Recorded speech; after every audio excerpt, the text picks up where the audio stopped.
Hello, this is Dr. Dakanay, and today we will be learning about the disturbances of respiratory function. So, this is found in chapter 279 of your Harrison. For the learning outcomes, we will be discussing ventilation, which includes the statics, dynamics, and work of breathing, the different lung volumes as well as capacities, and your pulmonary function testing or spirometry. We will also be discussing gas exchange and the tests to determine your gas exchange, your DLCO, arterial blood gas, and pulse oximetry. And finally, we will be learning about the diagnostic approach to hypoxemia. So to recall, the primary function of your respiratory system is respiration. So respiration is actually the oxygenation of blood and removal of carbon dioxide in the blood. The process of respiration occurs in the lung alveoli, where the blood flowing through your alveolar capillaries is separated from the alveolar gas by a very thin membrane of your endothelial and epithelial cells. So for the respiratory system to succeed in oxygenating the blood and eliminating your carbon dioxide, it must be able to first ventilate the lungs tidally to freshen the alveolar gas. Second, it should provide for adequate perfusion of the individual alveoli, which is proportional to the ventilation. And third, there should be adequate diffusion of your respiratory gases between the alveolar gas and the capillary blood. So ventilation is the process whereby the lungs replenish the gas in your alveoli. So the process of inhaling and exhaling is actually your ventilation. So the respiratory system has three independently functioning components for your ventilation. First is your lungs, which includes the airways. Second is the neuromuscular system, which includes your diaphragm. And lastly, you have your chest wall. So the lungs has several properties. The first is your statics or your volume related properties. So your lungs actually has elastic recoil. No? So you have an elastic recoil pressure of the lungs. This is the pressure that is needed to be overcome so that your lung can be inflated or stay inflated. This is due to the surface tension because of the fluid inside your alveoli and also because of the elastic recoil of the lung itself. So the lung is actually elastic. It has a tendency to collapse inward. The lung is compliant at low volumes, but it becomes stiffer at higher volumes. So you try to imagine a balloon, for example. So at a deflated volume, it is easier to inflate a balloon. But once you reach a higher volume, if you inflate it uh, very largely, once you reach a very big volume, it becomes harder and harder to inflate the balloon. So the lung behaves in the same way. Also, as your lung deflates during exhalation, your small airways actually close, thereby trapping some of the gas in the alveoli.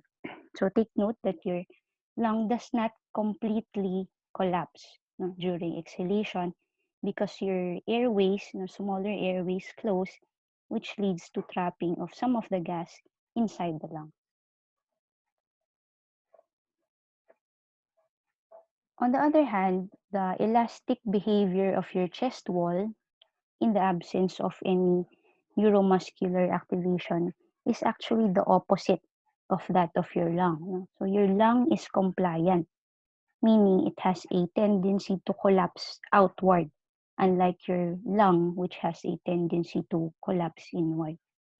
So the chest wall is compliant at high volumes and can readily expand further in response to increase in transmural pressure.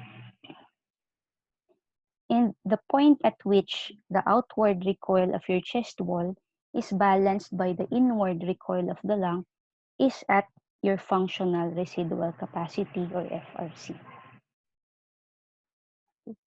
So other properties of your lung is your flow-related properties, your dynamics. So during quiet tidal breathing, there's actually very low frictional resistance in your normal airways. However, during rapid exhalation, we have what we call dynamic airflow limitation. Since your bronchial airways are actually collapsible, no? The smaller airways do not have any cartilage rings, no? So they are actually collapsible compared to your bigger airways. So when we exhale, the airflow causes the smaller airways to collapse.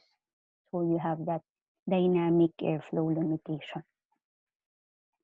Another important anatomic feature of your airways is you have a tree-like branching. No? So you start from your central airways, it divides and divides further until you reach your smaller airways. No? And because the flow is constant along the entire airway tree, the velocity of airflow is actually greater in your central airways. No? Velocity of airflow depends on the flow of air over some cross-sectional area. So the velocity is smaller in your small airways because you have a bigger cross-sectional area. Compared to your central airways, it has a smaller cross-sectional airway and therefore you have a bigger velocity in the central airways. Next, we have the work of breathing. So in health, your elastic and dynamic loads are actually quite small, and therefore the work required for your respiratory muscles is minimal. However, your work of breathing can increase if you have an increased requirement. For example, if you increase the ventilation, no? So during exercise, if you increase ventilation, or if there is an abnormally increased mechanical load, no? If there's any problem with the lung parenchyma, the airways, no? Or the muscles, or both of these problems. So take note that at low level exercise, the increase in ventilation is actually achieved by increasing the tidal volume or the depth of the patient's breathing. But at higher level exercise, you also increase the respiratory rate.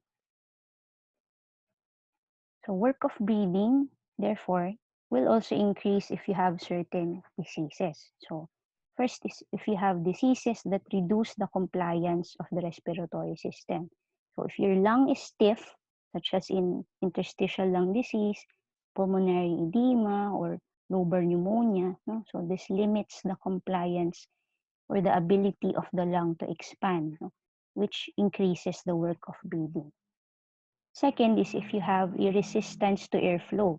So if you have obstructive airway diseases such as asthma or COPD, then those would lead to increased resistance in airflow, thereby also increasing your work of breathing. Severe airflow obstruction can actually also lead to dynamic hyperinflation. No? So your lungs remain inflated even after exhalation. No? This is because your airways are too narrowed for adequate exhalation. So this reduces the compliance of your respiratory system.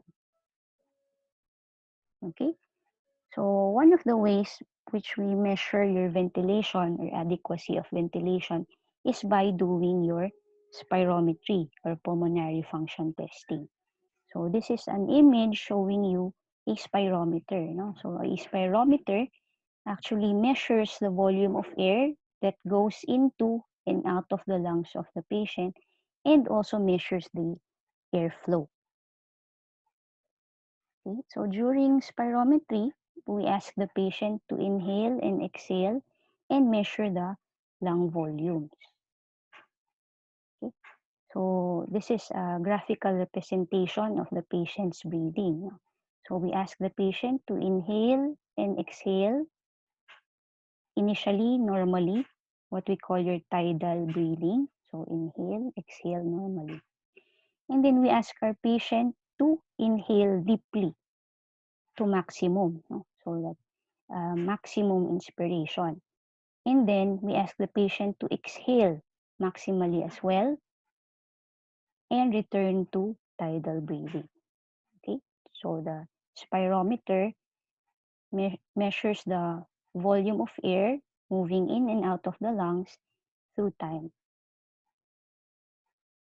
Okay, so this figure shows you the different lung volumes. As mentioned, your normal inhalation and exhalation is called your tidal volume or tidal breathing.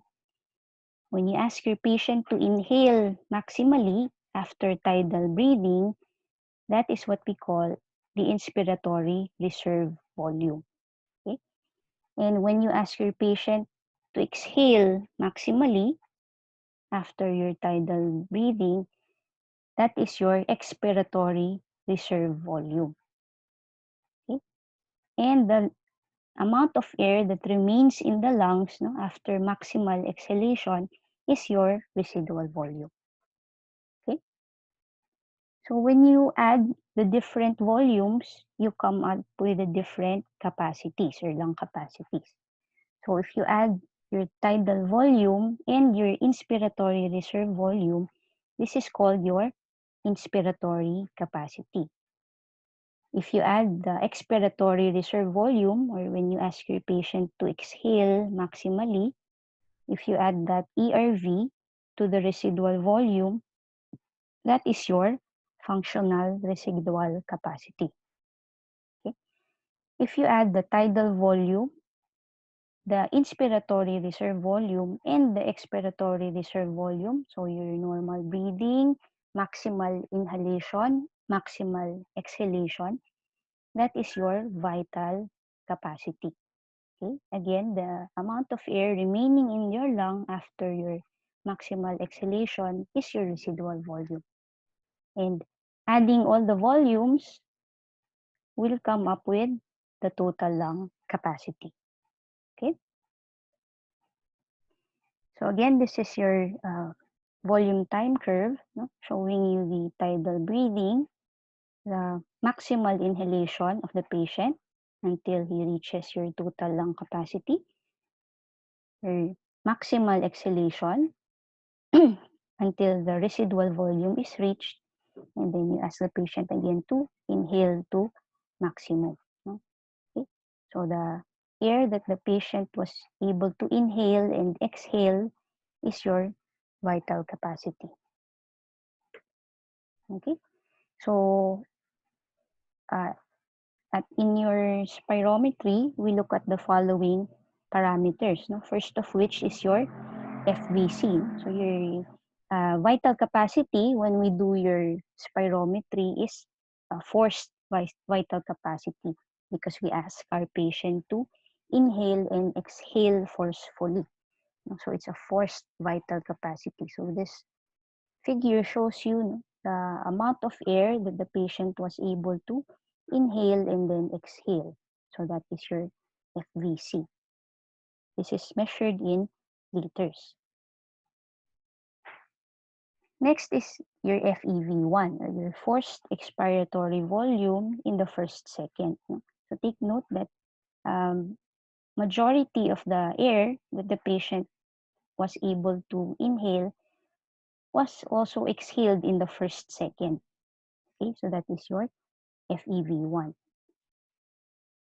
And we also compare the two, your forced vital capacity and your FEV1. So dividing the two values, you get the FEV1 over FVC ratio. Okay, so these are the parameters measured in spirometry. So the first is your FVC, forced vital capacity, the total volume of air that the patient was able to exhale or expire. And this is a volume parameter. Second is your FEV1, or the volume that the patient was able to exhale in the first second, and this is a flow parameter. And the last one is your FEV1 over FVC ratio, no? So dividing the two values, and this is also a flow parameter. Okay, so I already showed you the volume time curve. This is another graphical representation of your volume time curve. And another way to graphically represent your spirometry is using your flow volume loop. So for the flow volume loop, you have the volume on the horizontal axis and the flow of air in liters per second on your vertical axis. The inspiration is seen on the bottom portion, while the expiration will be seen on the upper portion. So it seems inverted. Your inhalation is here, your exhalation is on top. Okay? So this is an example of your normal flow volume loop. So when you ask your patient to start from residual volume, inhale maximally until they reach your total lung capacity.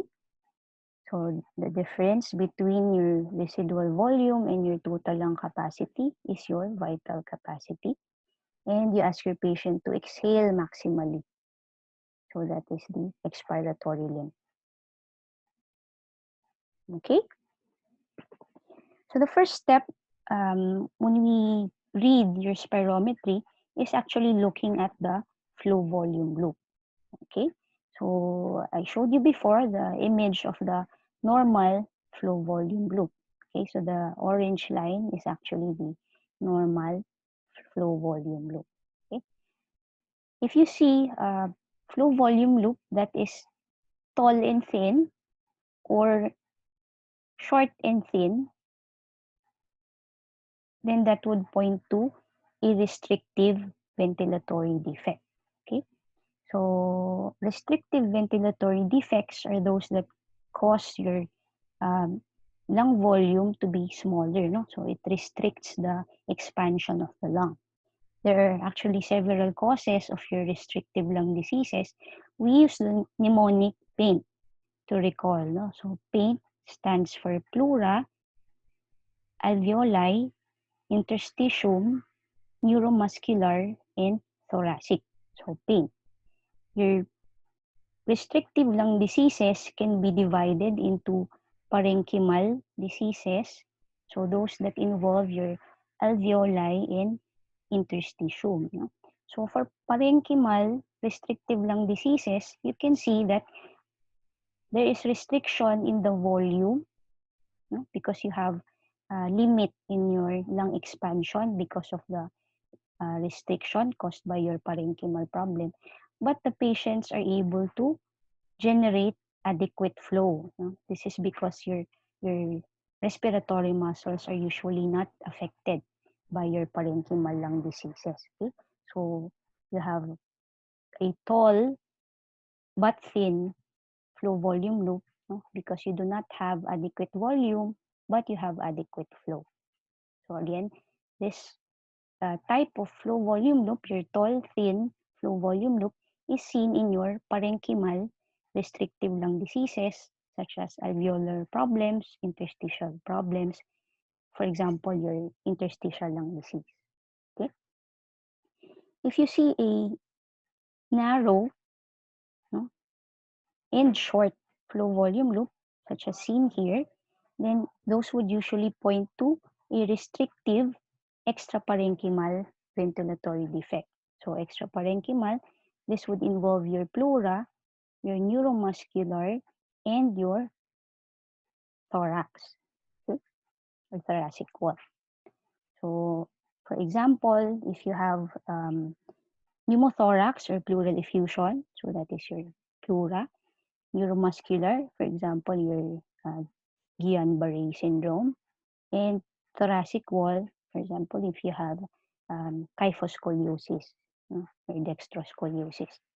So these problems extraparenchymal restrictive defects will usually affect the respiratory muscles as well. So you do not only have a restriction in the lung volume, you also have a problem in generating adequate flow, no? Which is why your flow volume loop will appear both short and narrow. Okay? So you can also have obstructive problems. No? So your loop can also show you if the patient has an obstructive ventilatory defect. So if there's a problem in the flow, but no problem with regards to the volume, no? So you have adequate volume, but you do not have adequate flow. So those tell you that there is an obstructive ventilatory defect. Okay? If you have a lower airway obstructive ventilatory defect, as seen in your asthma or COPD, then you would expect that the expiratory limb would be more affected compared to the inspiratory limb, no? Because it's usually the expiration that is greatly affected if you have lower airway narrowing. So you will see this scooping pattern, no? Or an exaggerated concavity in the expiratory limb of your flow volume loop. So that will tell you that your patient has a lower airway obstructive ventilatory defect. On the other hand, your flow volume loop can also show you if there is an upper airway obstruction. For example, if you have a fixed upper airway obstruction, such as with your tracheal stenosis, no? So you expect both your inspiration and expiration to be affected because your airway is now narrowed both during inspiration and expiration. And therefore, you would see a box type of flow volume loop. Okay. But if you have a variable um, upper airway obstruction, then the appearance of your flow volume loop would depend on the location of your obstruction. If you have an extrathoracic problem, such as in your upper trachea, for example, if you have a mass or a foreign body obstructing your upper trachea, extrathoracic trachea, then you would expect a bigger problem during inspiration, no? Because as mentioned, your very rapid velocity, no, seen in your upper airways can actually cause some narrowing, no, in the airways. So you would expect a bigger problem during inspiration for extrathoracic upper airway obstructions. So extrathoracic, inspiratory. While for intrathoracic problems, so if you have a mass or foreign body obstructing your intrathoracic airway, then you would usually expect that the expiratory limb is the one that is cut off. No? This is because your inner airways usually rely on the scaffolding of the rest of the lungs, to stabilize the airway. So during expiration, your lungs collapse, and your uh, intrathoracic airways will also become collapsed, leading to your cut off in the expiratory limb. Okay, so these are the different appearances of your flow volume loop.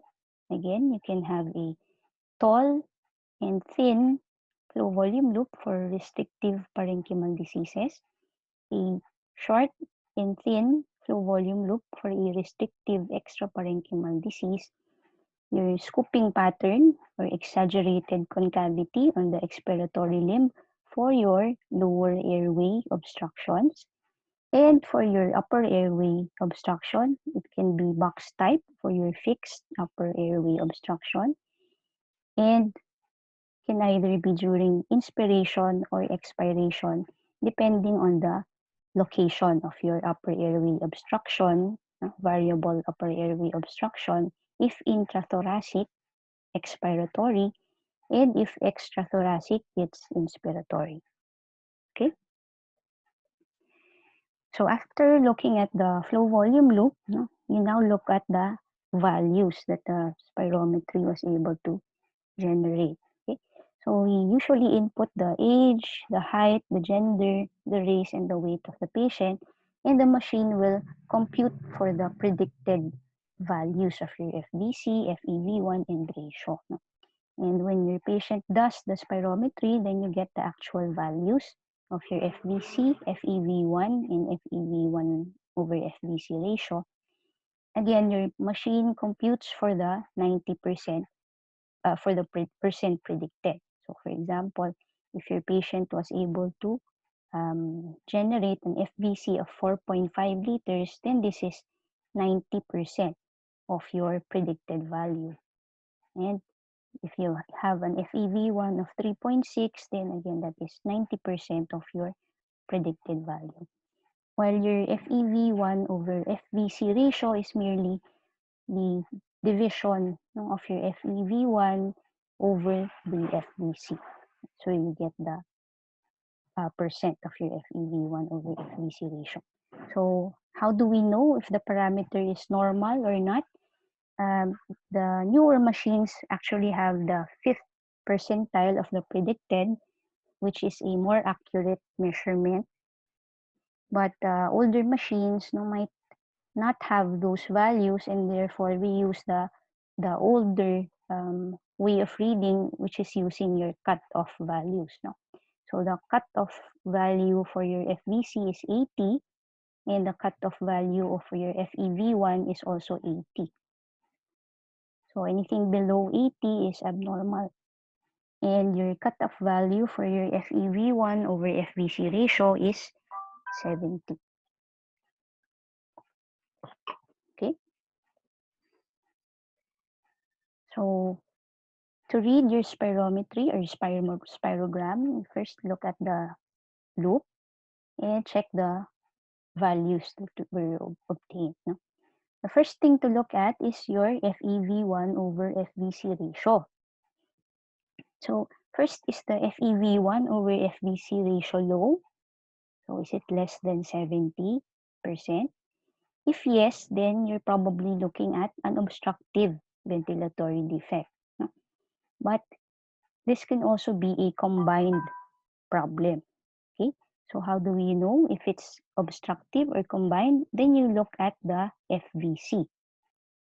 So if your FVC is low, then this is definitely an obstructive problem, or it could still be a combined problem. If your FEV1 over FVC ratio is low, but your FVC is normal, then there is no restriction. This is purely an obstructive ventilatory defect. Okay? If it was low as well, then you can do total lung capacity. No? So you check for the lung volume studies, look at the TLC. If the TLC is normal, then this will rule out a restrictive ventilatory defect. If your FEV1 over FVC is normal, then you might be looking at a normal spirometry, or it could also be a restrictive problem. Okay? So to know, you check the FVC.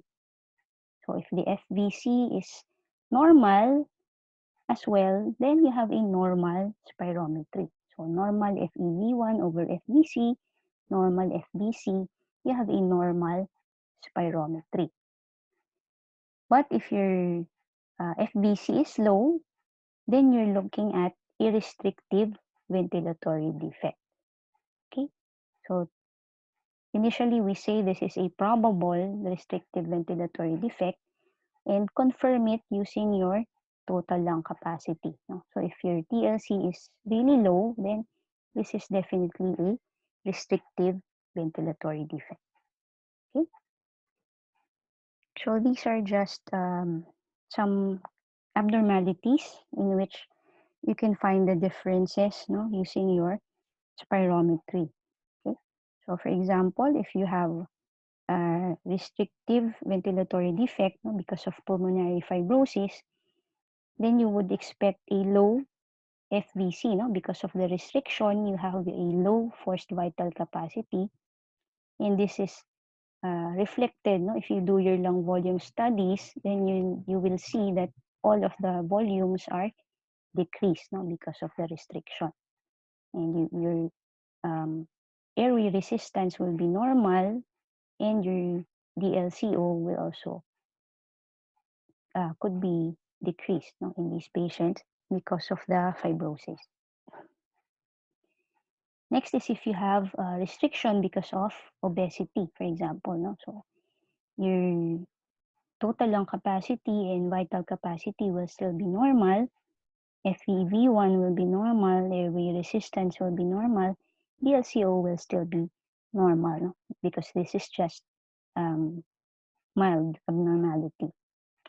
If you have restriction because of muscle weakness, no, such as with your myasthenia gravis, then you would expect a decrease in your FVC because of the muscle weakness. No, your forced vital capacity will be low, same as with your total lung capacity. Airway resistance will be normal, diffusion will be normal as well. If you have an asthma exacerbation, then your lung capacities will be normal. You expect that your FEV1, your forced expiratory volume in the first second, will be low, especially before giving a bronchodilator. But you expect some improvement in your FEV1 after giving your bronchodilator. So initially, you would expect that the airway resistance would be high, so more than 2. So that will indicate that there is airway narrowing because of your asthma. DLCO will usually still be normal. But if you have severe emphysema, then you would expect that the forced vital capacity, your FVC, will be low because you have a very high residual volume, no? Because of your emphysema. No? Remember, these patients are unable to exhale maximally, no? Because of the airway narrowing, and this would lead to the emphysema in these patients, as well as the destruction of the basement membranes in your alveoli. Okay? When you do your FEV1, there would be not much difference before and after. No significant change pre and post bronchodilator for your COPD patients. Okay? Your airway resistance could be normal or increased depending if your patient is having bronchospasm. And you would expect your diffusion to be low because of the destruction in your lung parenchyma. Okay? So we also check for the adequacy of your ventilation. No? So we know that your tidal volume should be greater than the volume of your conducting airways so that you can introduce air or fresh gas into the alveoli. The alveolar gas equation will depend on several factors. No? So your PaO2, the big letter A, is the partial pressure of oxygen in the alveoli. This depends on the fraction of inspired oxygen, so the amount of oxygen that the patient was able to inhale, which is also dependent upon the barometric pressure, no? So the environmental pressure and the water vapor pressure. And it will also depend on your alveolar ventilation. So we use the partial pressure of carbon dioxide in the blood to check for the ventilation, and this is divided by a constant. Okay, so we not only look at the adequacy of ventilation, we also have to check for the adequacy of your gas exchange. No? So as mentioned, the function of your lungs is for respiration, which includes the transfer of your oxygen and carbon dioxide between the alveolus and the pulmonary capillary blood. Okay? So usually your gases will depend on diffusion or the movement of your gases into and out of your capillary blood from the alveoli.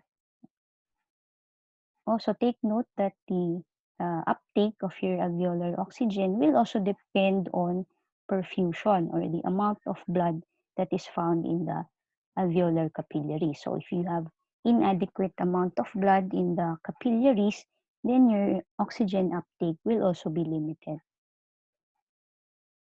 So this figure shows you the blood gas barrier found in your lungs. So you have your very thin alveolar epithelium and also the endothelium of your pulmonary capillaries. So it's a very narrow barrier, only 0.1 to 0.3 micrometers in size. No? But it has a very big surface area, 50 to 100 meters squared, to ensure that there is adequate surface, no, for your diffusion. Okay? Also take note that you have a layer of fluid and surfactant, no, in your epithelium. So your gases, such as oxygen, will move from an area of high partial pressure in your alveolus into an area of lower partial pressure into your capillary, pulmonary capillary, going into your red blood cells, which will carry your oxygen attached to the hemoglobin. Okay? There can be some limitations in diffusion. So if you have a high altitude, then this changes the barometric pressure and therefore changes the amount of oxygen in your gas. In high performance athletes exerting maximal effort, no, you have a faster blood flow and therefore this limits the time that the oxygen can diffuse into your RBCs. And if you have interstitial lung diseases, no, then you have thickening in the alveolar walls, and therefore this would also limit the passage of oxygen into the capillaries. Okay? Another problem we can encounter is if there is a mismatching, no, or heterogeneity in your ventilation and perfusion. No? So normally, because of the differential effects of gravity on your lungs, on the blood flow, because of the differences in the airways, in the vascular architecture, there is always a minor mismatching of your ventilation and perfusion, no, even in the normal lung. However, you can have extreme ventilation, perfusion, heterogeneity, especially in two cases. So if you have a pulmonary embolism, no, you have a blood clot in your vessel, then you have ventilation but no perfusion in that area that is affected. No? So it becomes ventilation of a dead space. No? So you have ventilation, good ventilation but no blood flow. Or if you have shunting, no? So this is the opposite. You have good perfusion but your lung is not ventilated. No? So therefore, you're just shunting the venous blood. No? You're not oxygenating the blood. And this will lead to lower arterial oxygen level, no? Because you're mixing venous blood with the oxygenated blood. And the arterial hypoxemia in these patients will be refractory to your supplemental oxygen, no? Because even if you give additional oxygen, if your lung remains unventilated, then there is still no way to oxygenate your blood. Okay? So those two extremes are actually rare, and a more common occurrence is just a widening or a mismatching of your ventilation and perfusion ratio. So this happens if you have perfusion of a relatively underventilated alveoli. No? So you have incomplete oxygenation of blood, no? Not totally unoxygenated, but just incomplete oxygenation. So in contrast to shunting, if you give the patient supplemental oxygen, this will increase your arterial oxygen, no? Even if you have your underventilated low VQ regions, because your other regions can be ventilated properly. So your arterial hypoxemia in VQ mismatching is very responsive to oxygen therapy. Another way in which we measure your gas exchange is to do your DLCO. So DLCO stands for diffusing lung capacity for carbon monoxide. So in this test, we use a small amount of carbon dioxide to measure the gas exchange across the alveolar membrane during a 10-second breath hold. So your carbon monoxide, a very small amount of carbon monoxide is inhaled, and then we ask the patient to exhale after 10 seconds, and the amount of carbon dioxide in the exhaled blood is analyzed to determine the amount of carbon monoxide that was able to cross the alveolar membrane and combine with your RBC. So this single breath diffusing capacity will increase. For example, if you have a greater surface area, then you have a bigger area for diffusion and therefore a higher DLCO. Or if you have a bigger amount of blood or higher amount of hemoglobin in the capillaries, then this will facilitate also diffusion. On the other hand, if you have diseases that impede your diffusion, such as if you have thickening or destruction of your alveolar membranes, such as in pulmonary fibrosis or emphysema, then you expect your DLCO to be low. Also, if you have a problem with your pulmonary vasculature, such as in pulmonary hypertension, then you also have a low DLCO. Or if you have a decrease in your hemoglobin, in your RBCs, such as with anemia, then this will also limit the diffusion of your carbon monoxide, which is reflective of the problem with diffusion of your oxygen. Okay, so another important way by which we measure your gas exchange is to do your arterial blood gas. So the effectiveness of gas exchange can be measured by measuring the partial pressure of oxygen, your PaO2, small letter a, and your carbon dioxide, or PaCO2.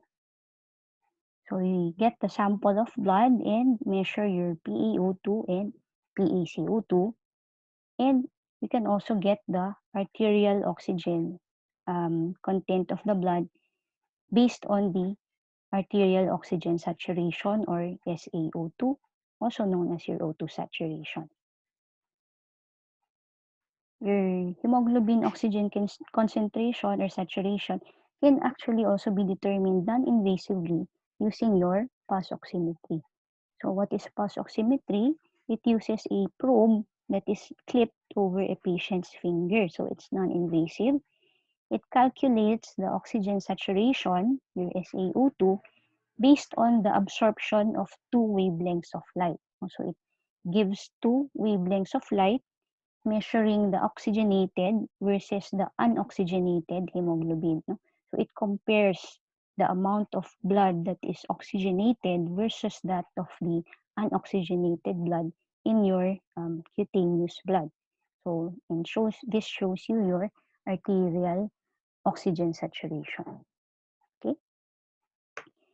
But the gold standard, if you're going to measure your gas exchange, is still to do your arterial blood gas. Okay, so we will learn about ABG reading. So the first thing to look at when you're reading your arterial blood gas is to look at the pH, or the acidity or alkalinity of the blood. So this will depend on the amount of hydrogen ions present. The normal range for your pH is 7.35 to 7.45. Take note that the midline value is 7.4. So above 7.4, there is some tendency towards alkalosis. Below 7.4, there is some tendency towards acidosis. Okay? But again, the normal range is still 7.35 to 7.45. Below 7.35, the blood becomes acidic. Above 7.45, the blood becomes alkalotic. Okay? Next, you look at the partial pressure of your carbon dioxide, your PaCO2. So the normal range is 35 to 45. No? So it's easy to recall because the value is similar to your pH, 35 to 45. The next value you will see is the partial pressure of oxygen, your PaO2, arterial blood. The normal range of which is 80 to 100 millimeter mercury. Okay. Now, going back, so your carbon dioxide is actually acidic in the blood. So if you have a greater than 45 PaCO2, then that makes the blood more acidic. If it's lower than 35, then that makes the blood more acidotic or acidic. For oxygen, if your oxygen PaO2 is within the range of 80 to 100, then that is a normal oxygenation or adequate oxygenation. Below 80, then there is inadequate oxygenation or hypoxemia. Above 100 will tell you that there is more than adequate oxygenation or hyperoxemia. The next value you will see is your bicarbonate. So this is the amount of bicarbonate in the bloodstream. And take note that your bicarbonate is alkalotic. The normal range is 22 to 26 milliequivalents per liter. So this is normal. If you have a higher value than 26, then that makes the blood more alkalotic. But if you have a value that is below 22, then that makes the blood more acidic or acidotic. Other values you will see after your bicarbonate is your base excess, which indicates the amount of excess or insufficiency of your bicarbonate, the normal range of which would be -2 to +2 milliequivalent per liter. And lastly, you have your arterial oxygen saturation or SaO2. Again, normal range is 80 to 100, showing you if there is normal, adequate, or inadequate, or more than adequate oxygenation. Okay, so for ABG interpretation, the first thing to do would be to look at the three important values, your pH, your PaCO2, and your bicarbonate. So determine first if your pH is normal, alkalotic, or acidotic. Next, your PaCO2. Again, is it normal? Is it alkalotic? Or is it acidotic? And last is your bicarbonate. Is it normal? Is it alkalotic or acidotic?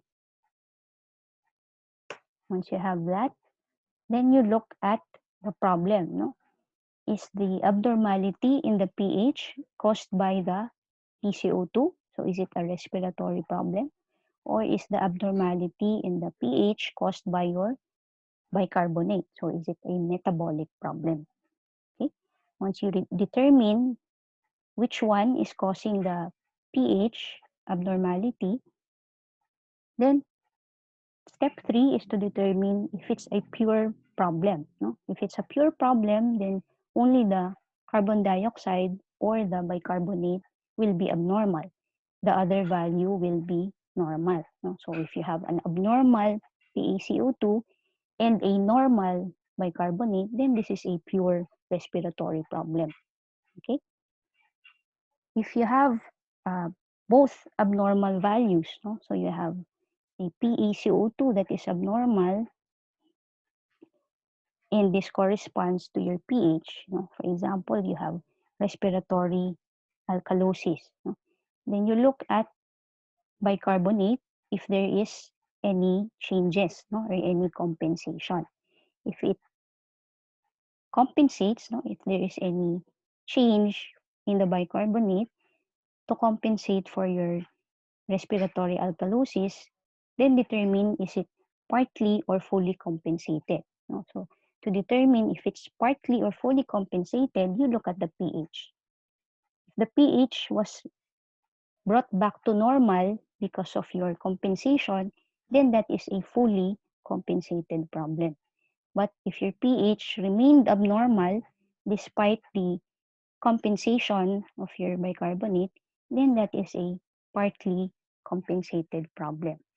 You can also have a combined problem. For example, if you have respiratory alkalosis, at the same time metabolic alkalosis, then we call that a combined respiratory and metabolic alkalosis.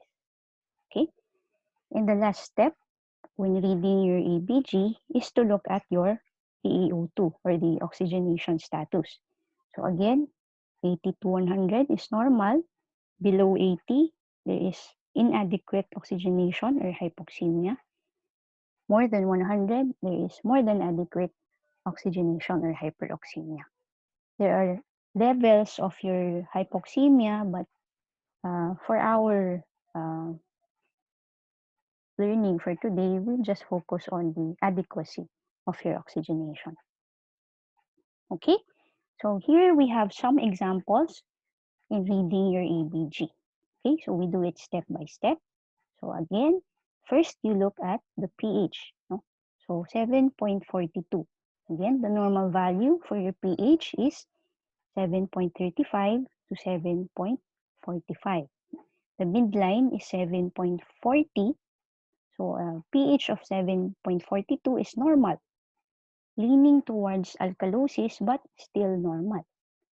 Look at the PaCO2 next.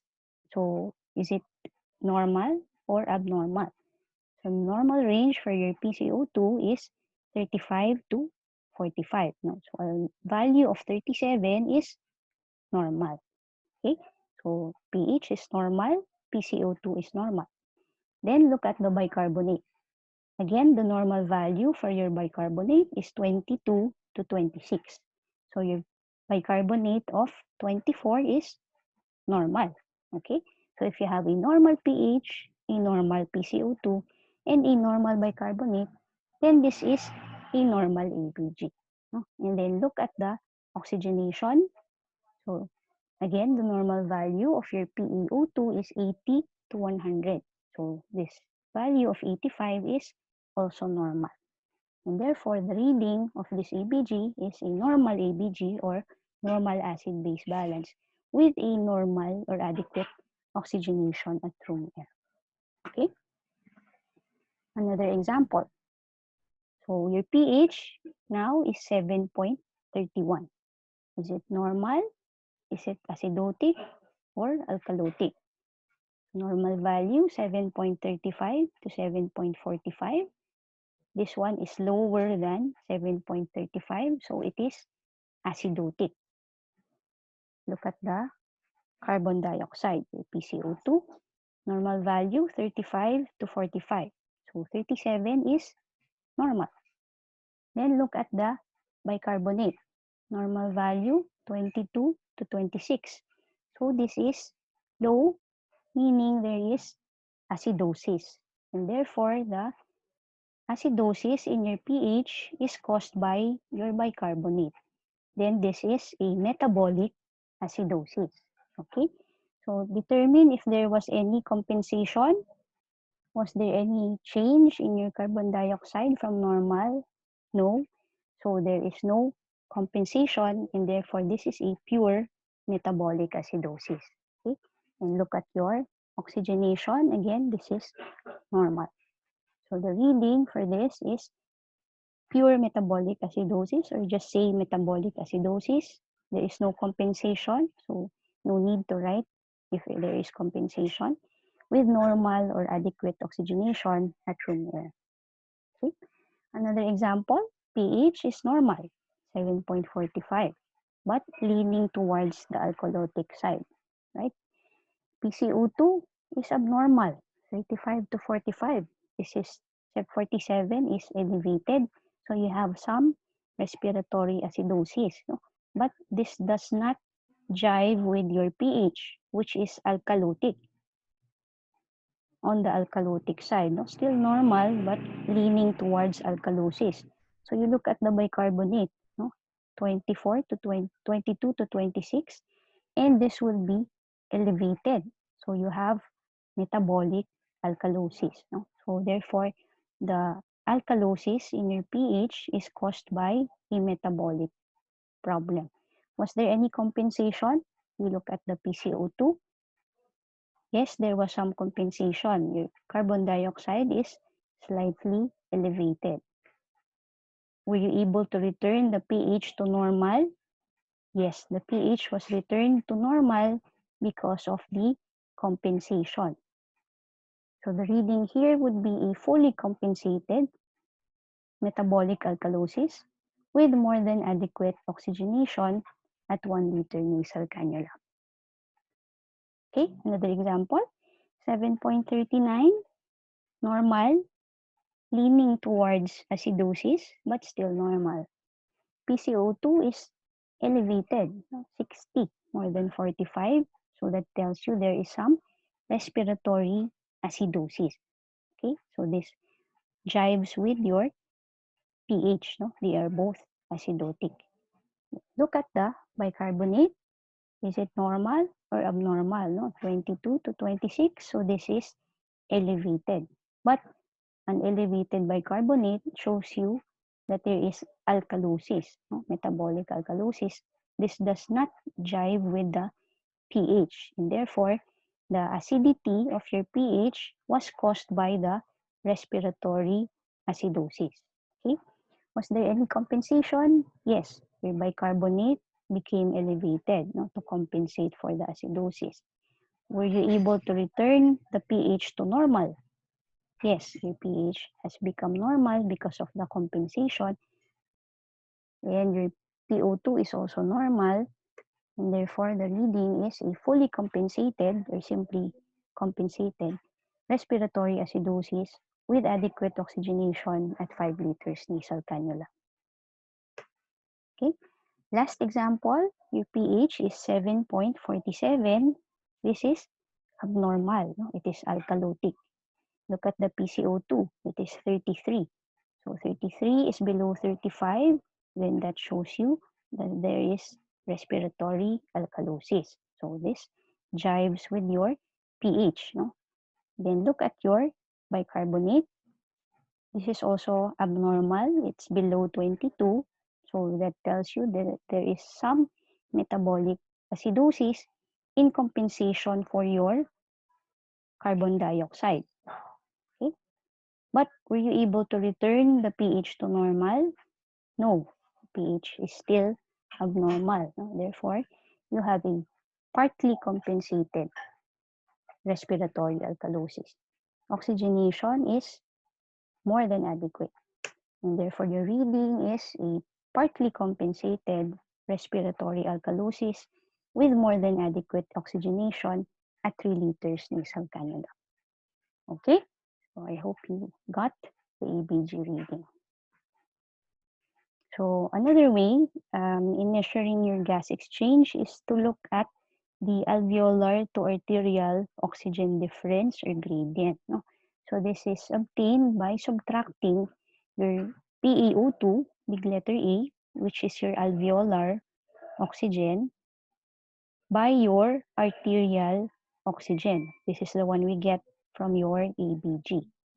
So normally, in a healthy young person, the difference between the air in the oxygen in your alveoli and the oxygen in your artery is below 15 millimeter mercury. So there's not much difference between the oxygen in the alveolus and the oxygen in the arteries because you have very good gas exchange.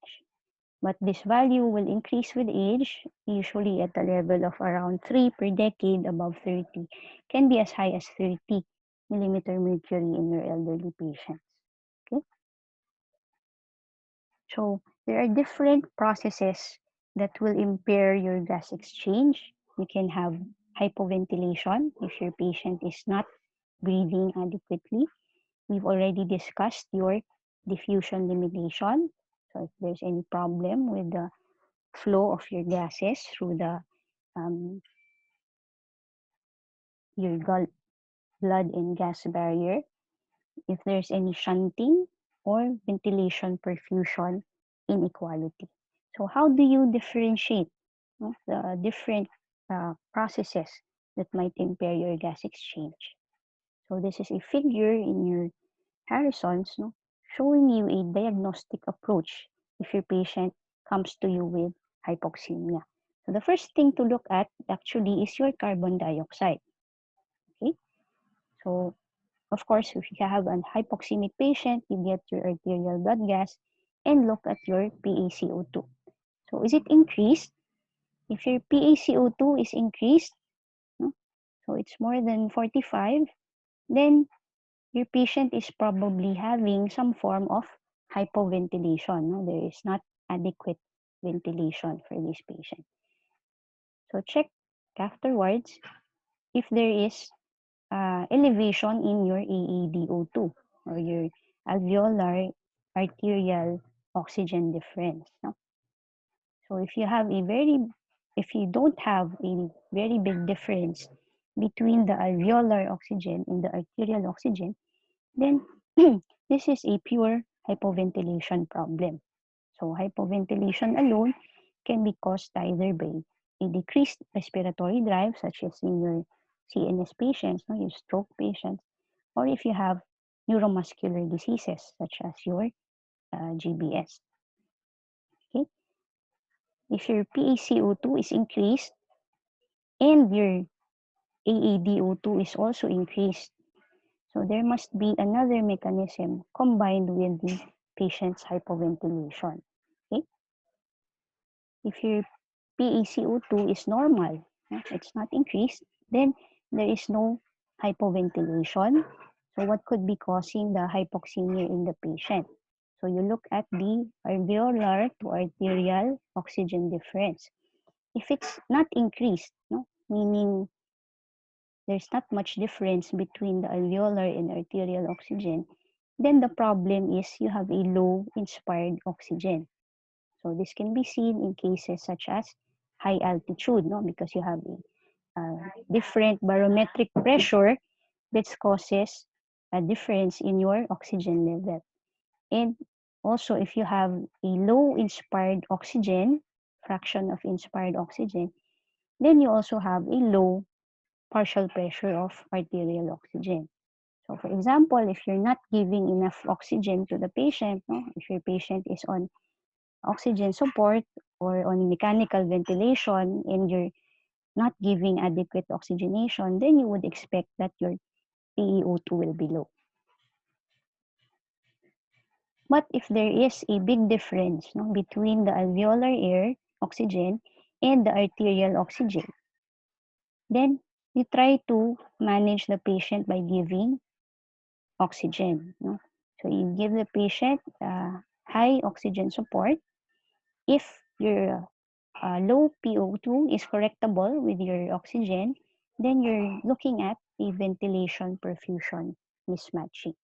So this could be caused by either an airway problem, such as your asthma or COPD, because you have underventilated lungs, your interstitial lung disease because of problem in diffusion, alveolar diseases, again because of the problem in diffusion, and your pulmonary vascular diseases such as your pulmonary hypertension or your pulmonary embolism.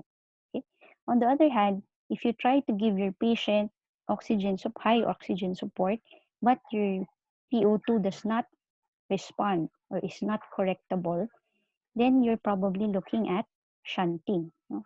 So shunting can either be caused by alveolar collapse. No? So if you have atelectasis, your lung is not properly ventilated, even if you have adequate blood flow. Or it can be due to intraalveolar filling. So if you have lobar pneumonia or pulmonary edema, then your alveoli becomes filled with fluid or secretions, then there is no ventilation, even if you have adequate blood flow. Others would be an intracardiac shunt or a vascular shunt within the lung. Okay, so this is how you diagnose a patient having hypoxemia. Okay, so that is the last slide. Thank you very much for your attention, and I hope you were able to understand most of the topics that we discussed today. Thank you.